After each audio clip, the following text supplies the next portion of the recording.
신약 성경 147페이지 요한복음 4장 1절로부터 26절까지 말씀입니다.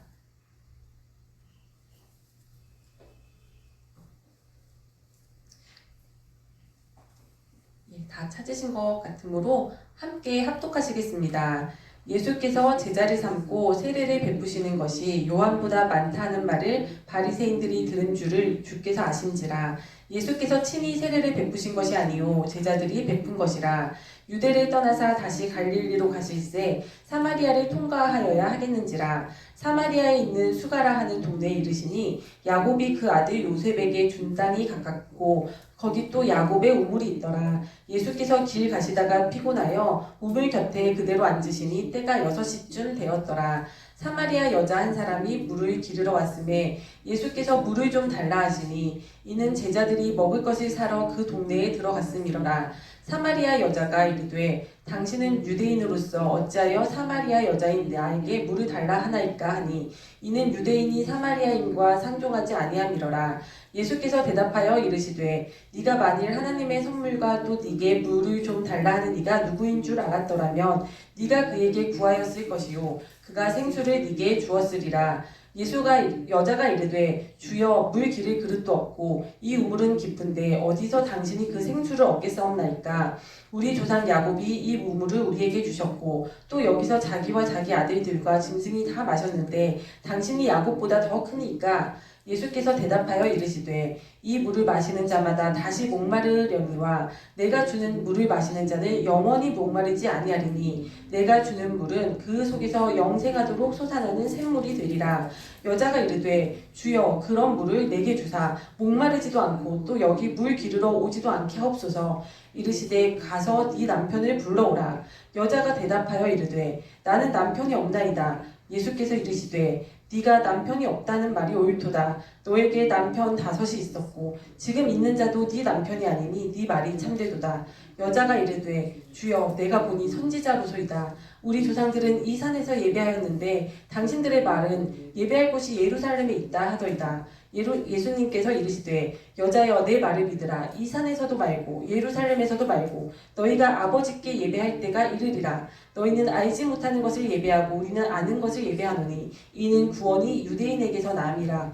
아버지께 참되게 예배하는 자들은 영과 진리로 예배할 때가 오나니 곧 이때라. 아버지께서는 자기에게 이렇게 예배하는 자들을 찾으시느니라. 하나님은 영이시니 예배하는 자가 영과 진리로 예배할지니라. 여자가 이르되 메시아 곧 그리스도라 하는 이가 오실 줄을 내가 아노니 그가 오시면 모든 것을 우리에게 알려주시리이다. 예수께서 이르시되 네게 말하는 내가 그라 하시니라. 아멘. 아멘. 오늘 이 말씀은 이제 예수님께서 유대 땅에서 사역을 마치시고 이 이스라엘의 그 지도를 보시면 이스라엘이 우리나라가 뭐 전라도, 경상도, 경기도 막 이렇게 나눠져 있듯이 크게 3부분으로 나눠져 있습니다. 그 맨 위에가 갈릴리 지방이에요. 예수님의 고향이 있는 갈릴리 지방이고 그 중간이 사마리아고 아랫부분이 이제 유대인데 예루살렘이 유대 그 지역에 있는 거예요. 그래서 예수님께서 유대 땅에서 사역을 하시고 이제 다시 그 본거지인 갈릴리로 올라가시려면은 요 사마리아를 거치셔야 되는데 평상시에는 사마리아 땅을 안 거쳐 가셨어요. 이 요단강 동쪽으로 요단강이 북쪽 갈릴리 호수랑 남쪽에 예루살렘과 같은 요 가로선상에 있는 그 사해 바다. 요 사이를 흐르는 강이 요단강인데 그 동쪽 요단강가를 따라서 올라갔다 내려갔다 이렇게 이동을 하셨어요. 왜냐면은 사마리아인들을 유대인들이 굉장히 경멸했어요. 역사적으로 사마리아는 북이스라엘이 아수르라는 제국한테 멸망당하고 나서 아수르라는 제국이 이 자기네들과 동화를 시키고 자기네들이 다스리기 위해서 이 북이스라엘 지역에다가 자기네들이 점령한 다른 타 민족들을 그쪽 지역에다 막 보냈어요. 그래서 혼혈을 만들어놨어요. 다 그 민족들이 섞이도록. 그러니까 이 유대인들이 볼 때 사마리아인들은 거의 뭐 개나 다름이 없는 거예요. 그 동물들을 쳐다보듯이 그렇게 경멸을 하였고 또 유대인들은 사마리아인들과는 말조차 섞으려고 하지 않았어요. 그러니까 예수님께서도 그 데리고 다니시는 제자들을 생각하셔서 그랬던지 평상시에는 항상 사마리아 지역 가로지르지 않으시고 그 옆으로 삥 둘러서 요단강가를 따라서 왔다 갔다 하셨는데 이때는 예수님께서 뭔가 목적이 있으셨던 거예요. 어떤 한 여인을 만나시기 위해서 이 사마리아 지역을 가로질러서 수가성이라는 그 동네를 거쳐서 이제 올라가시는 거예요. 예수님께서는 다 아시는 거죠. 이 사마리아 여자를 우연히 만나신 게 아니라 이 여자를 만나기 위해서 그때 그 시간에 이 곳을 거쳐서 가셨던 겁니다. 그래서 이 여자를 만남을 통해서 이 여자에게 구원이 이르고 또 이 여자가 그 다음에 전도자가 되거든요. 다 복음을 전하는 자가 돼요. 그래서 이 사마리아 지역에 복음이 전해지고 여러 사람들이 예수님을 믿게 되었고 뿐만 아니라 이 예수님께서는 살아있는 또 교육을 하시는 분이잖아요. 막 책상에 앉혀놓고 막 그 책을 막 달달달 외우면서 교육을 시키시는 분이 아니라 제자들을 정말 함께 먹고 떡을 떼시고 또 마시시고 또 생활하시고 주무시고 같이 길을 걸어 다니시면서 여러 상황들 속에서 그 제자들에게 가르침을 주시고 깨닫게 하시고 이렇게 훈련을 시키시는데 이 제자들한테 던지시는 메시지가 있는 겁니다. 또 그거는 이 당시 12제자들 뿐만 아니라 2000년 후에 이 말씀을 읽는 저희들에게도 이 말씀이 기록이 되어서 저희에게 주시고자 하는 메시지가 있는 겁니다. 그래서 예수님께서 이런 목적을 가지시고 마음속에 이런 계획을 품으시고 이 사마리아의 수가성의 그 동네에 들어가셔서 한 우물가의 곁에 앉으십니다. 그 우물가는 옛날에 그 구약 때 야곱이 파는 우물인데 그 우물에 이제 이 시간이 6시라고 했지만 유대인들은 시간을 하루의 시작과 끝이 우리랑 다르게 계산을 해요. 그래서 이때는 정오예요, 정오. 그 때한볕에 그 해가 가장 뜨거운 시간에 그 오후 시간에 어떤 한 여인이 남들은 이 시간엔 돌아다니지도 않아요. 그런데 물을 기르러 이 우물에 오는 거예요. 근데 이 예수님께서 이 여자를 보시고 아 왔구나 하시고서는 이 여자한테 말을 건네시는 거예요. 나에게 물을 좀 달라고 물을 청하십니다. 근데 그 여자가 그 보통 여자가 아닌 거예요. 그 여자가 자그만치 오늘 본문에서 읽으신 것처럼 남편이 6이나 있었던 이 당시 2000년 전에 오늘날에도 결혼을 6번 한다는 게 보통 사람이 아니잖아요. 그런데 이 2000년 전에 그 당시에 그 여자애들은 정말 여자들은 뭔가 인권이 여자들한테도 없었던 그 사람의 숫자를 셀 때도 여자들은 숫자를 세지 않았던 그런 그 당시 그 시절에 결혼을 6번이나 했던 그런 여자인 거예요. 그 여자가 자기한테 어떤 유대인 남자가 말을 건넨단 말이에요. 그러면 보통 여자 같으면 그냥 속으로 막 뭐 왜 나한테 말을 걸어 하면서도 그냥 물을 주고 말면 될 텐데 이 여자가 보통 여자가 아니다 보니까 끼가 발동을 했던지 이 여자가 예수님한테 그러는 거예요.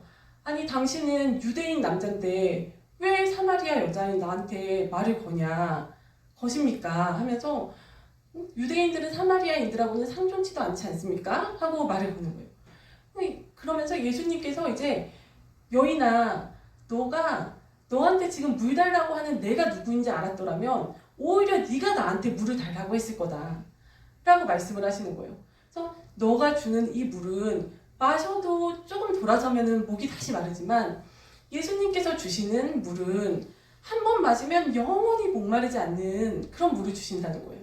그래서 이 여자가 아니 당신은 뭐 여기 우물이 깊은데 두레박도 없고 물들 그 바가지도 없는데 어떻게 물을 주신다는 겁니까?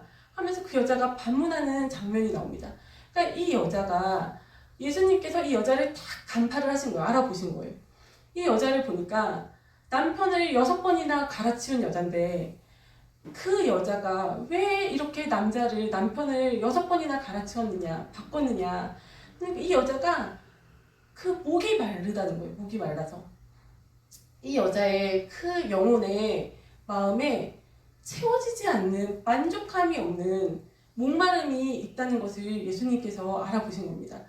오늘날 같으면 여자들도 뭐 자기가 경제력이 있어서 뭐 돈도 벌 수 있고 혼자서도 살 수 있고 하고 싶은 것도 하면서 살 수 있고 하지만 이 당시에 여자가 자기 팔자 고치는 일은 남편 잘 만나는 것밖에 없었던 거예요. 우리나라도 심지어 우리 부모님 세대만 해도 그런 말을 막 했었잖아요. 뭐 여자 인생은 뭐 뒤움박 인생이다면서 아버지 덕에 먹고 살다가 남편 덕에 먹고 살다가 아들 덕에 먹고 산다라는 막 그런 얘기가 불과 우리나라도 뭐 몇십 년 전만 해도 그런 얘기가 있었잖아요. 그러니까 이 여자가 자기의 인생을 정말 자기 인생에 뭔가 채워지지 않는 목마름이 있고 공허함이 있고 갈급함이 있는데 그것을 채우기 위해서는 정말 남편을 만나는 그 수단밖에 없었던 거예요. 그래서 이 여자가 성경에는 나오진 않지만 뭐 돈 많은 남자도 만나보고 근데 돈 많으면 돈 펑펑 쓰면 내가 만족스러울 줄 알았더니 돈 많은 남자를 만나도 그게 아닌 거예요. 돈이 많아도 그걸로 채워지지 않는 거예요. 그리고 돈이 많다고 해서 또 돈 많은 남자 만났다고 해서 다 자기가 누리고 살 수 있는 것도 아니잖아요. 돈 많은 남자를 만났더니 이 사람이 돈은 많은데 돈 많은 이유가 있는 거예요. 너무 인색해서 카드밖에 안 주고 현금은 안 주고 이런 남자들도 많아요 요즘에. 그래서 부잣집 사모님이라고 하는데 카드밖에 못 쓰니까 남편한테 그걸 다 검열을 당해가지고 참 자기 정말 조카한테 친정에 뭐 하나 사주고 싶어도 눈치 보여서 그거를 막 그 스트레스 때문에 정말 이혼 직전까지 가 있는 그런 사람들도 있고 그렇잖아요. 주변에 속을 들여다보면. 그러니까 이 남자도 아닌 거예요. 돈 많은 남자도 아니다. 그래서 이번에는 어디 한번 어리고 잘생긴 남자 만나보자 해서 어리고 잘생긴 연예인 빵치는 그런 남자를 만나봐도 거기서 또 만족함이 옵니까? 아니 너무 잘생기고 하니까 또 바람기가 한 바람 해서 정말 이게 내 남자가 아니라 여러 여자의 남자가 되는 거예요.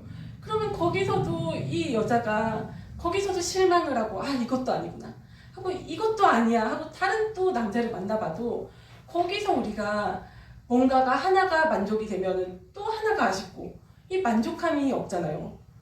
어떤 사람에게서 이 세상에서 우리가 공허함을 채우려고 해도 그게 채워집니까 어디. 정말 우리가 예수님을 만나야지 채워지는 그게 있잖아요. 사람의 영혼에는. 우리가 주님이 내 안에 들어와야지만 만족함이 있는 그 진정한 평안을 누릴 수 있는 그게 있잖아요. 근데 그게 없는 거예요. 이 요한이 쓴 다른 그 복음서에 보면은 그 사람이 이 갈급함을 공허함을 뭘로 채우려고 하느냐. 육신의 정욕과 육신의 정욕을 다 채우려고 그거에 목말라서 사람들이 살아가잖아요.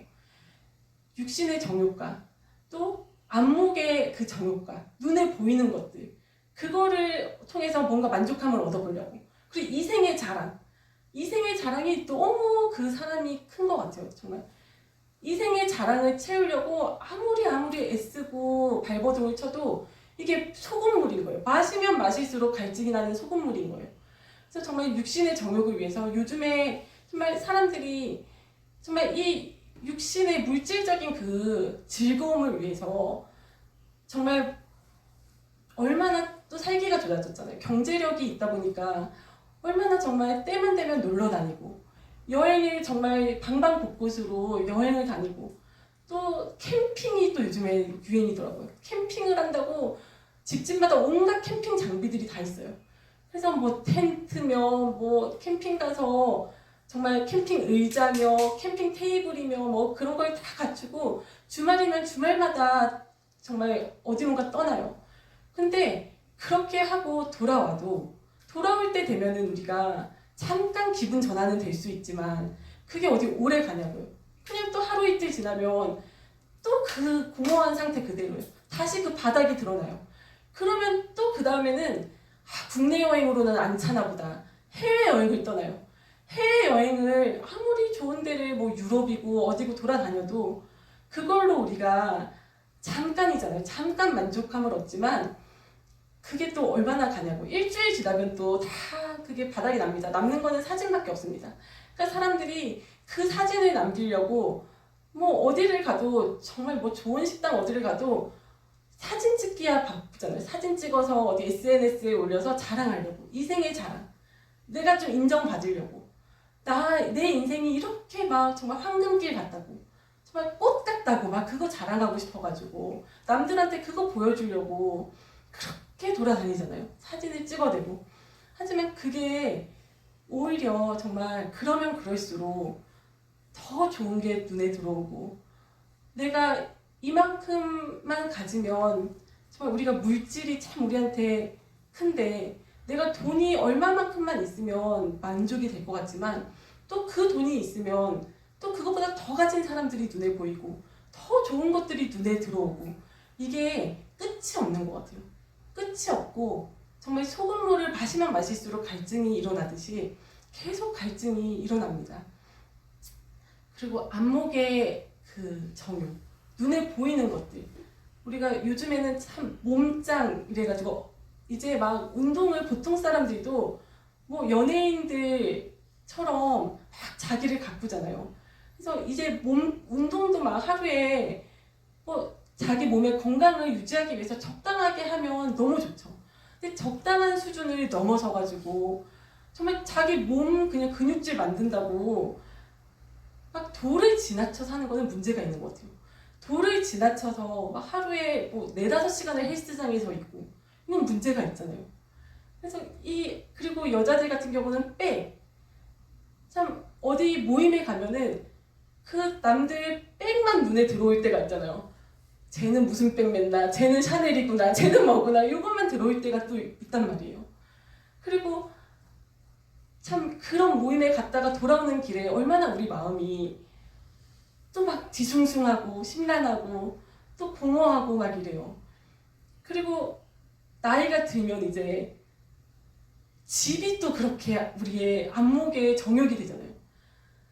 참 나도 아파트 살아봤으면 이게 또 한이 돼가지고, 뭐 젊을 때는 20평, 30평에 만족하다가 또 어느 정도 나이가 들면 40평 살아봐야겠고 50평 살아봐야겠고, 이게 또 우리 우상이 돼서 아파트 평수 늘리느라고 온 그 인생을 허비하다가, 그렇게 인생이 참 별거 아닌 것 같아요. 그러다가 어느새 보면은 젊을 때는 정말 인기였고자 또 공부한다고 그 젊은 시절에 정말 밤낮 좋은 학교 가서 그 이생의 자랑을 누려보려고 그 공부에 정말 매진했다가, 또 어느 대학에 들어가면은 그때부터는 좋은 직장 들어가 보려고 이렇게 몸부림을 쳐서 좋은 직장에 들어가면, 또 돈을 벌기 시작하면 그 돈의 맛을 알아가지고 돈 좀 벌어보겠다고 그렇게 모으고 또 쓰고 하다가, 또 이제 어느 때가 되면 결혼을 해야죠. 결혼하고 자녀를 낳아서 키우다 보면 또 이제 자녀가 내가 못다 이룬 그거를 자녀를 통해서 이생의 자랑을 누리려고, 어릴 때는 부모를 보면서 왜 내 부모는 내 이생의 자랑이 못 되는가 하고 부모님을 원망하고 탓하다가, 이제 나이가 들어도 똑같은 것 같아요. 나이가 들면 자녀들이 어느 정도 성장하면 내 자녀는 왜 옆집 자녀처럼 이생의 자랑이 못 되는가, 그래서 내 자녀를 막 잡잖아요. 아주 그런 집들 있잖아요. 그러다가 이제 자녀들 다 떠나 보내고 나서 내 인생 뭐가 있나 보면 이미 60대예요. 60대, 70대고, 그리고 아파트 평수는 다 늘려놨는데 60평, 70평 되는데 1명, 2명 딸랑 남아서 그 큰 집 청소는 어떻게 하고 살 거예요? 그러다 이제 우리가 하나님 만날 준비를 하러 가야 되는데, 그게 우리 인생이 되면 안 되잖아요. 뭐를 하든지 정말 그 헛된 것을 쫓아가다가 정말 너무 끝에 가서 진짜 허무하구나, 이게 아니라 우리가 진짜 지금 이 순간부터 정말 젊을 때 주님 만나면 너무 축복인 것 같아요. 젊을 때 주님 만나서 주님을 위해 살겠다고 내가 학업에도 매진하고, 또 주님의 일을 하겠다고 내가 어떤 업종에서 내가 주님의 일을 할 수 있을까, 어떤 업종에서 내가 정말 영혼 살리는 일을 할 텐데 내가 내 인생을 정말 주님께 드릴 수 있을까, 이런 고민을 하면서 이 한평생을 치열하게 산다면 정말 다른 인생이잖아요. 정말 겉보기에는 똑같은 삶을 사는 것 같지만 그것이 정말 천차만별의 삶이잖아요. 그런 축복된 인생이 다 우리와 우리 또 후손들에게 있기를 기원합니다. 그래서 예수님께서 그러시는 거예요. 너가 이 땅에 이 물 아무리 마셔봤자 마시면 마실수록 갈증이 난다는 거예요. 이 땅에서 남편을 5번, 6번 갈아치워봤자 만족함이 없다는 거예요. 소용이 없다는 거예요. 주님이 주시는 생수를 마셔야지 우리 안에 정말 영원한 그 영원한 샘물이 터져나오고 우리 뱃속에서 또 예수님이 우리 남편이 되셔야지 우리가 그걸로 이제 끝이 나는 거예요. 인생이. 더 이상의 새로운 남편은 필요가 없을 줄로 믿습니다. 근데 예수님께서 이 여자가 예수님께 아니 그러면 그런 물이 있으면 저한테도 주십시오 당장.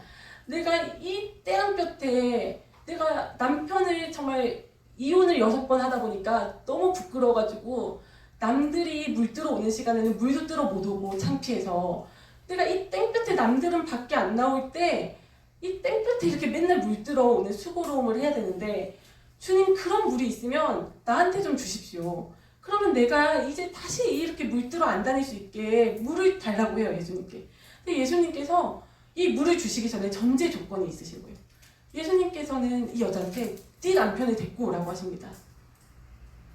네 과거에 그 예수님을 남편으로 모시기 전에 우리가 다 이 세상 살면서 보셨던 남편이 있잖아요. 그 남편을 데리고 오라 하십니다. 그 남편을 예수님 앞에 데리고 와서 예수님 없이 내가 다른 우상 섬기고 살았던 것을 다 회개하라고 하십니다. 그래야지 주님이 주시는 생수를 마실 수가 있는 겁니다. 근데 이 여자가 처음에는 예수님을 어떻게 속여보려고 자기도 부끄러우니까 민망하니까 예수님 저는 남편이 없습니다 하고 거짓말을 해요. 근데 예수님이 하나님이시잖아요. 다 아시잖아요. 그러니까 예수님이 근데 돌려서 이제 말씀을 하시는 거예요. 네 말이 맞다. 네가 5명이 있었지만 다 지난 남편들이고 지금 같이 사는 남자도 네 남편이 아니라 남의 남자랑 남의 남편 뺏어서 사는 거니까 너 남편이 없다는 말 참 잘했다. 네 말이 맞다 하시는 거예요.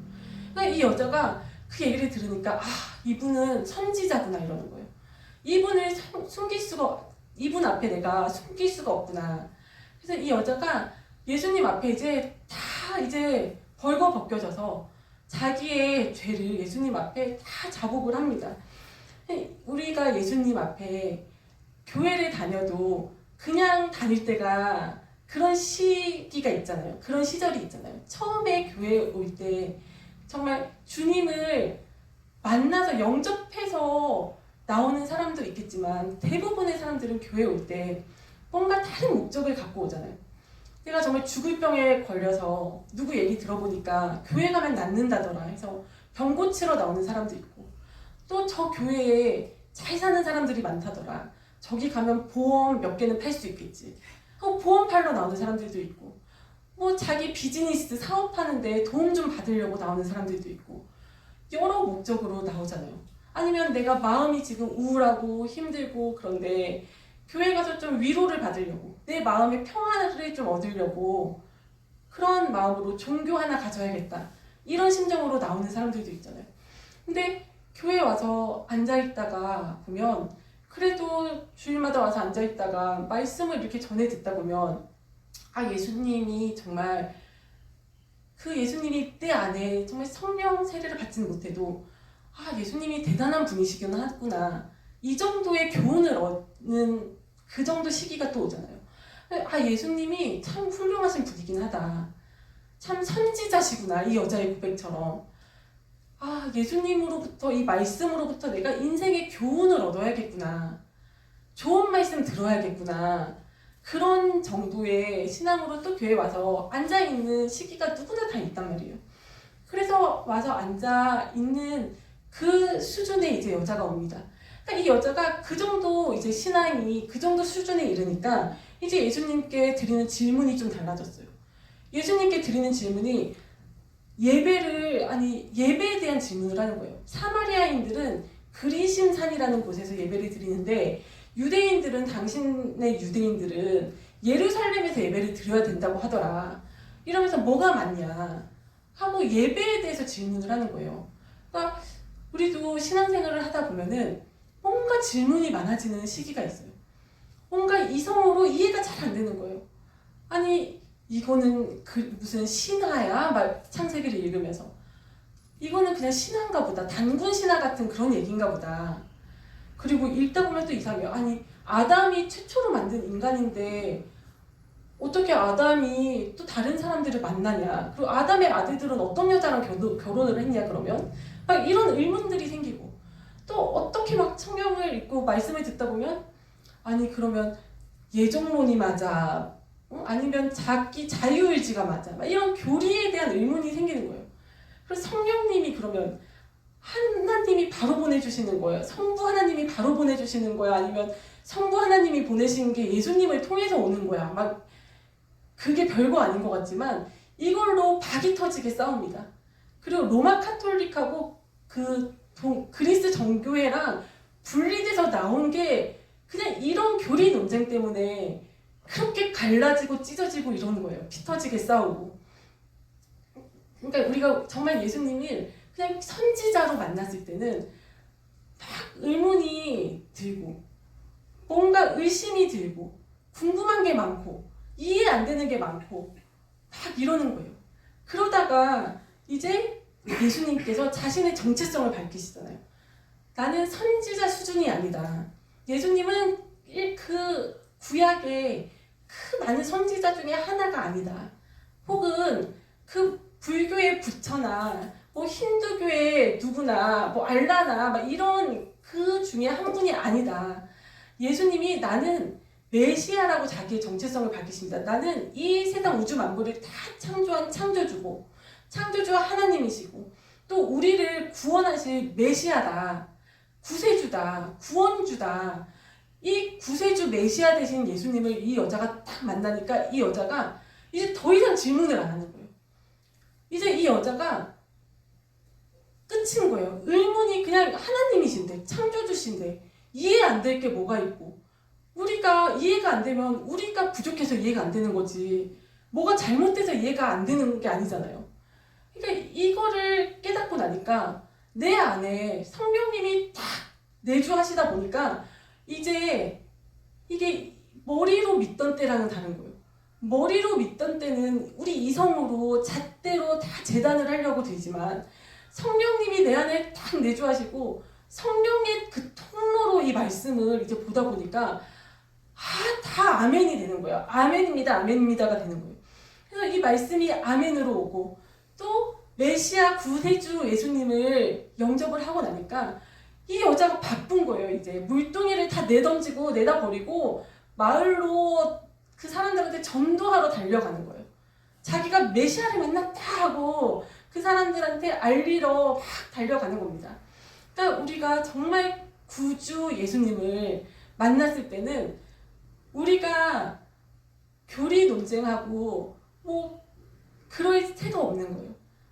우리가 정말 주의 일을 하기에도 바쁘고 정말 주님을 전하고 영혼을 살리기에도 바쁜 우리 모두가 되기를 바랍니다. 아멘.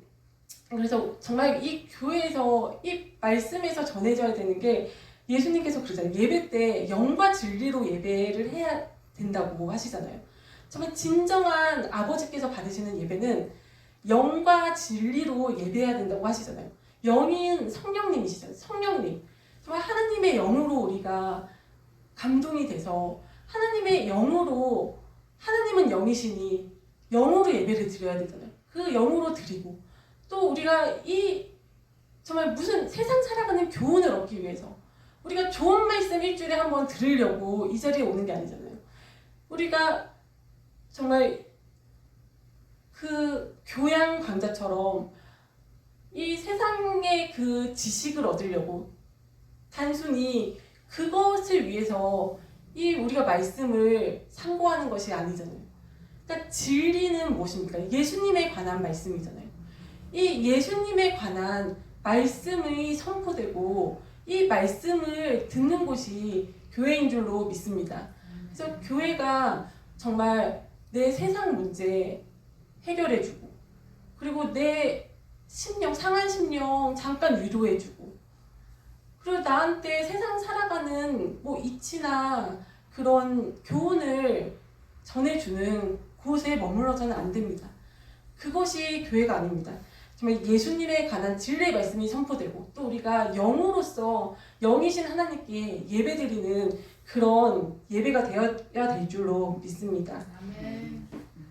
그래서 저희가 정말 이 우물가의 여인이 주님께서 우리에게 보여주시려고 이 상황과 사건과 이 이야기를 다 이 상황화해서 이 만드신 거예요. 창조주 주님께서. 그래서 이 우물가의 여인이 2000년 전에 살았던 어느 한 정말 기구한 팔자의 여자 이야기가 아닙니다. 그 여자가 그냥 바로 우리 자신이에요. 온 인류의 표상이에요. 온 인류의 표상. 주님 없이는 세상 무엇으로도 우리가 채워지지 않고 만족함이 없잖아요. 항상 공허하잖아요. 이 공허함을 채우려고 뭐든지 하는 거잖아요, 사람들이. 어떤 사람들은 정말 뭐 이것저것으로 정말 물질적인 것으로 채워보려는 사람도 있고 혼적인 것으로 또 뭐 지식이나 이런 것으로 채워보려는 사람도 있고 명예나 권력이나 이런 것으로 채워보려는 사람도 있고 남들에게 정말 인정받으려고 이생의 그 자랑 그거 만들어 보려고 이 인생을 주님께서 주신 이 소중한 시간을 우리가 허비하고 사는 겁니다. 예수님이 없는 인생은. 예수님이 없는 인생은 다 똑같은 것 같아요. 뭐 아무리 10대 그 아이들, 깔깔대는 그 아이들의 그 인생이나 뭐 50대, 60대 뉴스에 나오는 그 정치인들, 뭐 대단하다는 사람들, 그 사람들의 인생이나 별반 다를 게 없는 거예요.